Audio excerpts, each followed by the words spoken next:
Hello traders everywhere, Adam Hewison here, co-founder of MarketClub with your midday update for Wednesday the 28th of September. What does the word austerity mean to you? Well, this word seems to mean something else in Europe, so I looked it up in the dictionary and this is what I came up with.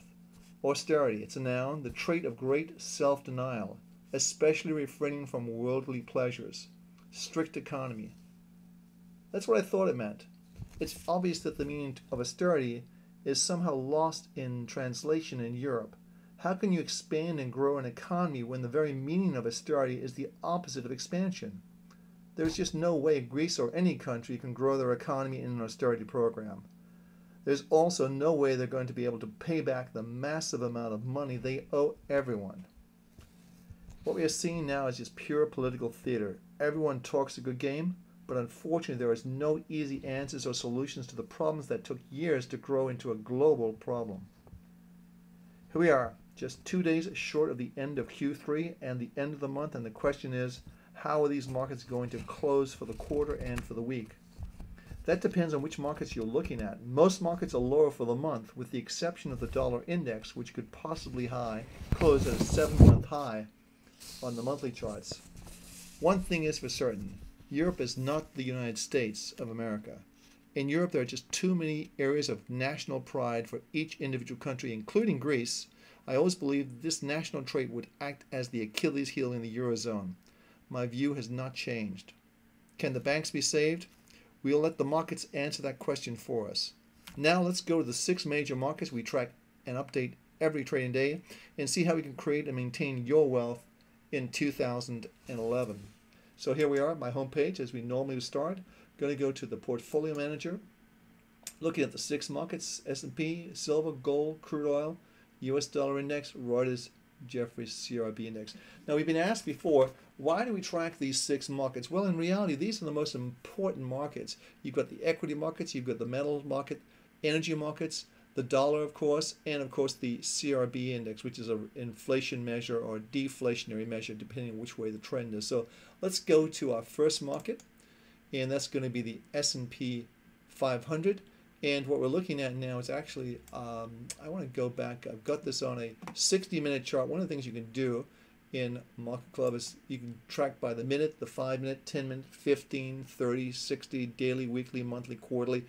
Now, the daily, weekly, quarterly, monthly, quarterly are very important. I'll tell you in just a little later on this broadcast why we think they're very important. So let's go to our very simple daily. We're going to go to a 3-month view. And as you can see, this market, as we said yesterday, we've gone into a minus 85, meaning the trend is beginning to pick up on the downside.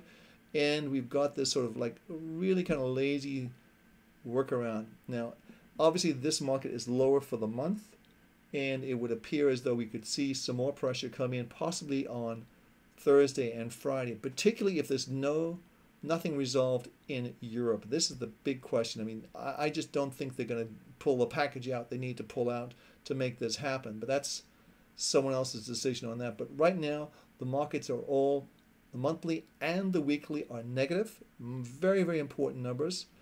Only the daily is positive. Now, I think the key thing to me today would be if we were to close below the 1163, so about 7,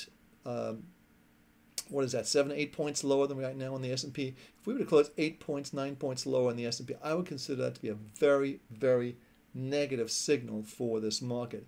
And it would indicate to me we're going to test the 1120 area. Now, once we go through this 1120 area, we've talked about this before, we still believe the market's going to go down to 1,000 and possibly 950. I don't think we can avoid that. I think the economy is still not good here in the States, and it certainly isn't good in the Europe. So let's keep that in mind. Let's watch that level today. That would be the lows we saw yesterday, 1163, closing below that level today, I think would be a very, very negative sign for this particular index. So let's go to our next market. And the next market we're looking at is, of course, silver. Now, silver is not acting that great. It's in, dare I say it, a bear trend. That's right, a bear trend. All of our indicators right here, the monthly, weekly, daily, all negative. That's not a bull market. I think a lot of people are really, really disappointed. If I go year to date on this market, you can see actually this market is lower for the year. it's been a terrible investment. Or we don't like to invest, we like to trade. We like to move in the market, out of the market, depending on what the trends are at those particular times. And again, we had a position in this market. We were long on the monthly from 18 and change. It turned at 33, so we still made a very, very good profit. But the reality is you cannot get married to these positions and say, oh yes, it's going to go up, it's going to go. I know it's going to. When you say to yourself, I know it's going to go up, then that's time to get very, very worried. Silver has a Jekyll and Hyde personality. We've talked about this before. Sometimes it's considered a precious metal, and other times it's considered an industrial metal. And if the economy is going south, which we think it is, and the stock market's going south, there's not a lot of hope for this particular market unless things change and people start looking at it as a precious metal. So let's go to our next market. Next market, I'll scope this in a little closer, is gold. This is not acting too well today. We're down, obviously, we're down trading around 1624. We closed yesterday at approximately, I want to say 1643, so it's down quite a bit.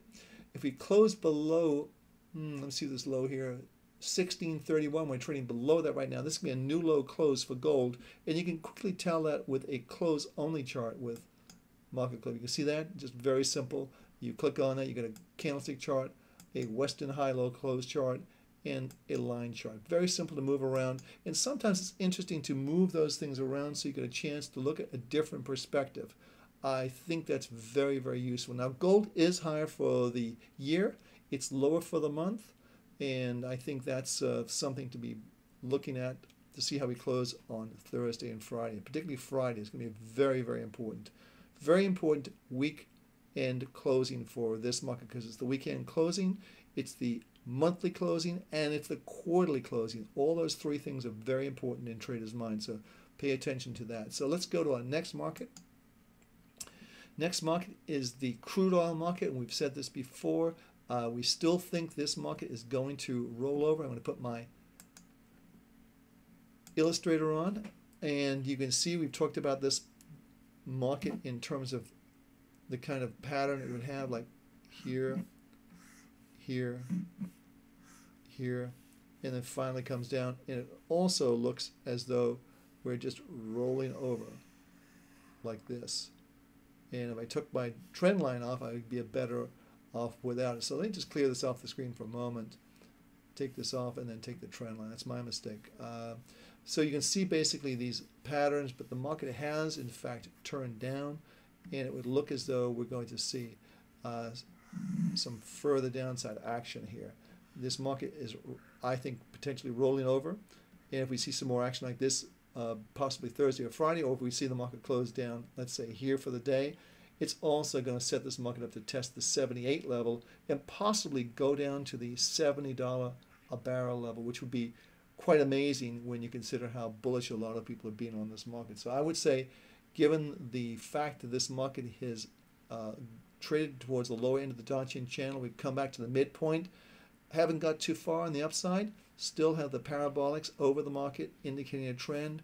Our monthly is negative, our weekly is negative. Only the daily is positive right here, and that's not enough, I think, to hold this market up. So Thursday and Friday, very important. Pay attention to these markets and see how they close tomorrow. So very, very important. Excuse me, close on Friday, but let's see how they close on Thursday as well. So let's clear this off the screen, go to our next market, and the next market we're going to be looking at is the dollar index. Now, we talked about the dollar index, and we still feel, let me go to a line chart, and that's right here, and we still feel that this market is still moving around to go higher. Let me explain to you why I say that. I'll scope this out just a little bit further, get a 6-month view, and possibly year to date. So here's the year to date. I've left the Donchian trade channels in here to show you just how important these are. And I'm going to take my illustrator and draw some very simple lines. I'm doing this to really help you train your eyes. So here's basically the level where there's a problem on support here. So you can see how the market just bounced around here and then finally went through. It came back. Actually, there's a better line if we draw it lower down. That's the 76.10 level we talked about. The market traded at 77.69, so it's way above the original buy point. However, it's needs to get going on the upside. So I'm hoping that this is just like a turn like we are here, and we're going to see this market trade up towards the 80, 81 level. We've got, now I should say I'm hoping, that's the bad word to use in trading. No hope allowed in trading. Go with the trends. That's all you have to do. Put your stops in and go with the trends. I really believe this market has the potential of going there. If it doesn't go there, then we'll be exiting the trade. It's pretty simple. That's how we do things. So here we are. The trend is your friend. The trend is clearly up based on the monthly and the weekly. Only the daily is a little bit negative right now. That's giving us a little bit of consternation, but we're getting to the point where I think we're going to see this market do better. And of course, it's going to depend on exactly what the euro does, or the eurozone does. So let me clear everything off the screen. I want to take this in a little bit closer and go into a candlestick chart, and I want to get real close. Let's say the last month. So here's the action for the last several days. Obviously this area right up here, which is right around the 78.86 level, 78.90 area. Let's call that 79. Is presenting a little bit of a problem, but you have had the pullback, and we're starting to see this market improve. I would say if we can close over 78, in fact, I think if we could close over yesterday's open at 78.07, which is quite a ways from here, I would say it's probably a very, very positive sign for this market. I don't think it's going to happen. However, I think Thursday and Friday could be the really big kicker for this market. We closed last Friday. Get that right. We closed last Friday at 78.36, so we're not that far from there, which is right here. If we get this market going, I think we'll really see this market improve from current levels. So let's just see how this market works out. Actually, this maybe I may have just given you the wrong information here, just based on the dates. This is Monday, Tuesday, Wednesday. We're Wednesday today, so I would say probably this is where we closed, which was 78.30, somewhere around those levels. If we close over that level, I think we're in good shape. But let's see how it plays out Thursday and Friday. That's the end of the month, end of the week, and the quarter. So looks pretty interesting. Let's go to our next market. And moving along, we're going to look at the CRB index, and this is not looking good at all. Let me get a little more information on the screen. As you can see, we're looking for, we've been bearish on this market. In fact, I want to go even further, and let me go year to date. And a little further. Okay, that's what I want to show you. As you know, we've been bearish on this market. Even though my bias was inflation somewhere along the line, well, it just didn't prove to be true. So why have a bias when the market's telling you one thing and that's it wants to go down? This is, we may have, and I expect we may see one more push down, potentially to the 294.47, which is a 61.8% retracement. And you can just look at, in fact, let me clear this off a little bit, take some of this on-chart studies. You can take the Donchian trading channels off, very simple. We'll take the parabolic off, very simple. And we'll just put a simple line chart, which is sometimes much easier to see. So here you can see basically our monthly kicked in right here at 278.10. It's at the exit at 235.10. Very nice profit. The market has come down. Nothing has changed. We're looking for a 61.8% retracement, which is right here. And I think we potentially could get there. And I think that could be as early as next week. So let's see how that plays out. But really pay close attention to it. Let me go real close in again. And let me just get a candlestick chart. You can see the lowest close we've seen in this particular index is a close of 301.87. We're currently trading at 306.19. Do I think it's going to close lower than that? It's possible. Depends on what the market's going to do. But this is going to be really dependent on crude oil. Crude oil is a big component in this CRB index. Hey, this is Adam Hewison. Thanks for stopping by. We're going to be here tomorrow talking about the markets. Really want to keep you in touch with these markets this particular week. Very, very important week. We'll see what happens with Europe and to see if they come up with anything at all. I am not convinced they are, but that was the short covering rally. A lot of people were short the markets. That's what caused the sharp rally. If we start fading back now, people will start laying on top of these markets again. Adam Hewison for Market Club. Thanks for stopping by. Every success in the markets. I'll see you tomorrow, the same place, same time. Have a great trading day.